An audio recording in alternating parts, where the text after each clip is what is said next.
হরে Krishna. Mayapur Nitai Gour kitchen থেকে সবাইকে স্বাগতম। আপনারা কেমন আছেন? আশা করি ভগবানের কৃপায় ভালোই আছেন। আজকে আবার চলে এসেছি নতুন একটা ভিডিও নিয়ে। আজকে বানাবো একটা পকোড়া। পকোড়াটা কী দিয়ে বানাবো এই দেখুন। আপনারা চিনতে পারছেন কি না জানি না। এটা হলো কানাই পাতা, এক ধরনের শাক। এটা দিয়ে আজকে পকোড়া বানাবো। আর এই রেসিপিটা আমার ঠাকুমা আমাদেরকে এরকমভাবে কানাই পাতা দিয়ে পকোড়া করে দিত। আর এত অপূর্ব লাগে, এই পকোড়াটা খুবই সুন্দর হয়। তার জন্য আমি এখানে চাল আর ডাল বাটা দিয়ে করব। এর জন্য এখানে আমি চাল ভিজিয়ে রেখেছি, আর এখানে মটর ডাল নিয়েছি। মটর ডালটা ভিজিয়ে রেখেছি, 2-3 ঘন্টা ভিজিয়ে রাখলেই ভিজে যাবে। তারপরে একসাথে বেটে এই পকোড়াটা বানাবো। দেখুন এই যে চালটা ভালোভাবে বেটে নিয়েছি। আমি এখন ডাল আর চাল একটা বাটিতে নামিয়ে দিচ্ছি। দিয়ে দিচ্ছি স্বাদ মতো লবণ, দিয়ে দিচ্ছি হলুদ গুঁড়ো আর একটু চিনি, আর এখানে অল্প একটু কালো জিরে। এখন ভালোভাবে ব্যাটারটা মেখে নিচ্ছি। ভালোভাবে ডাল চাল বাটাটা মশলাগুলি মিশিয়ে নিচ্ছি আর ভালোভাবে একটু ফেটিয়ে নিচ্ছি। দেখুন একদম খুব সুন্দর হয়ে গেছে। আর এটা ঘনত্বটা ঠিক এরকম থাকবে। এই দেখুন এই কানাই পাতাগুলি আমি ভালোভাবে ধুয়ে পরিষ্কার করে নিয়েছি।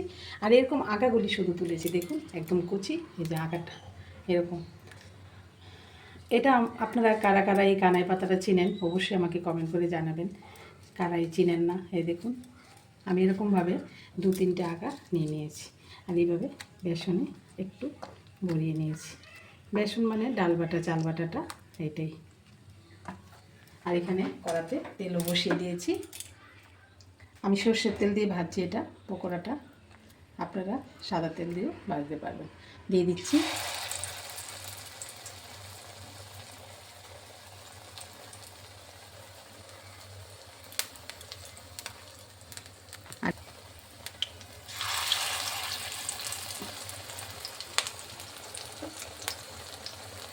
এখানে আরেকটাও দিয়ে দিয়েছি। এভাবে আমি প্রথম খোলাটা ভেজে নিচ্ছি।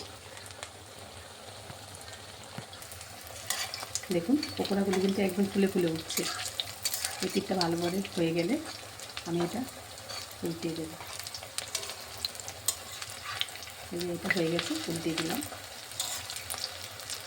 পকোড়াগুলো উল্টিয়ে দিচ্ছি।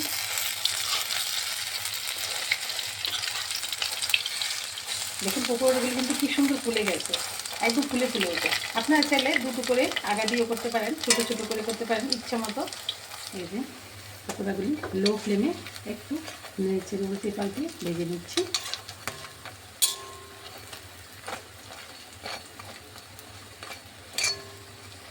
দেখুন পকোড়াগুলো হয়ে গেছে, ভেজে উল্টে পাল্টে একদম ব্রাউন কালার করে ভেজে নিয়েছি।